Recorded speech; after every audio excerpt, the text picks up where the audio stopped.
There was a clatter in the bakery, and I heard the woman screaming again, and the sound of a blow, and I vaguely wondered what was going on. Feet sloshed toward me through the mud, and I thought, it's her. She's coming to drive me away with a stick. But it wasn't her. It was the boy. In his arms, he carried 2 large loaves of bread that must have fallen into the fire because their crusts were scorched black. His mother was yelling, "Feed it to the pig, you stupid creature! Why not? No one decent will buy burned bread!"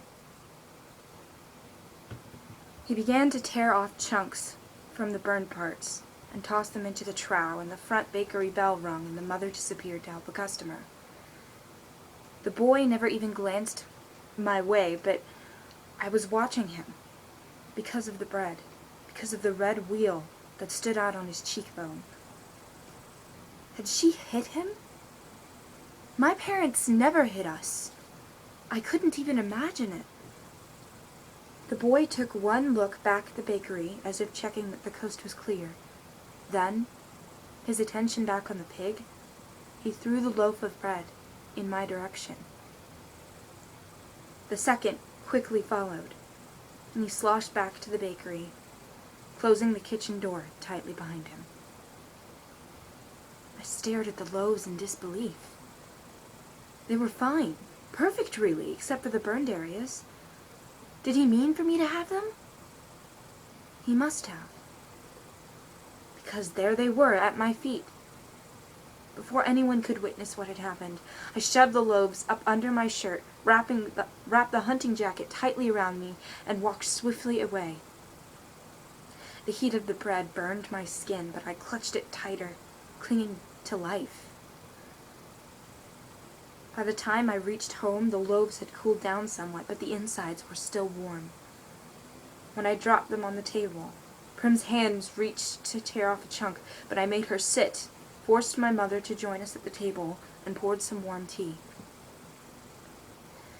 I scraped off the black stuff and sliced the bread. We ate an entire loaf, slice by slice. It was good, hearty bread, filled with raisins and nuts. I put my clothes to dry by the fire, crawled into bed, and fell into a dreamless sleep.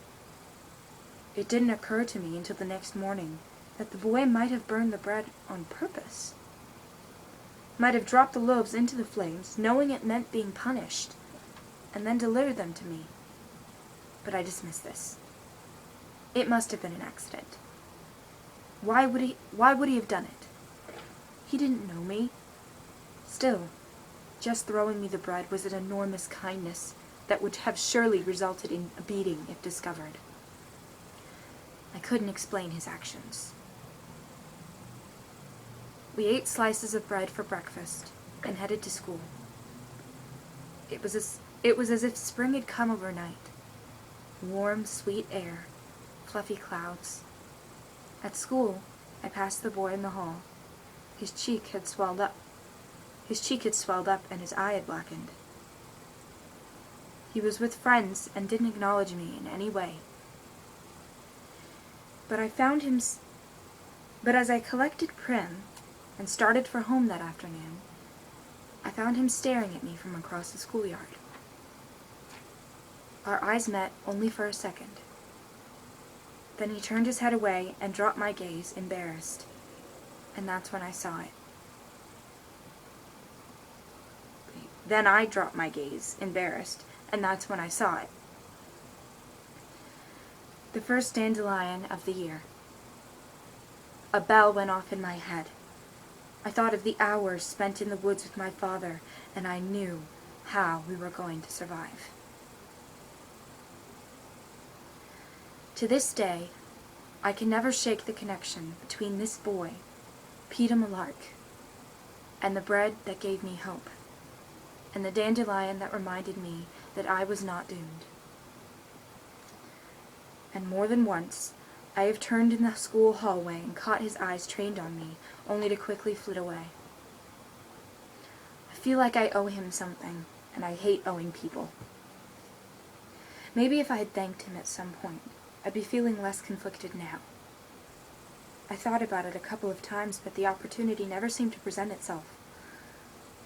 And now, it never will.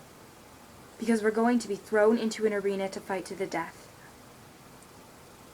Exactly how am I supposed to work in a thank you in there?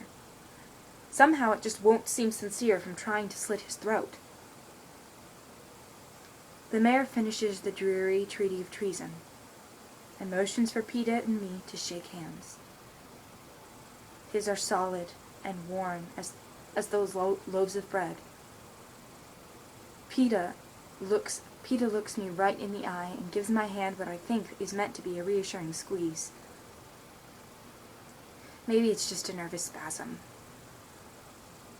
We turn back to face the crowd as the anthem of Panem plays. Oh well, I think. There will be 24 of us. Odds are someone else will kill him before I do.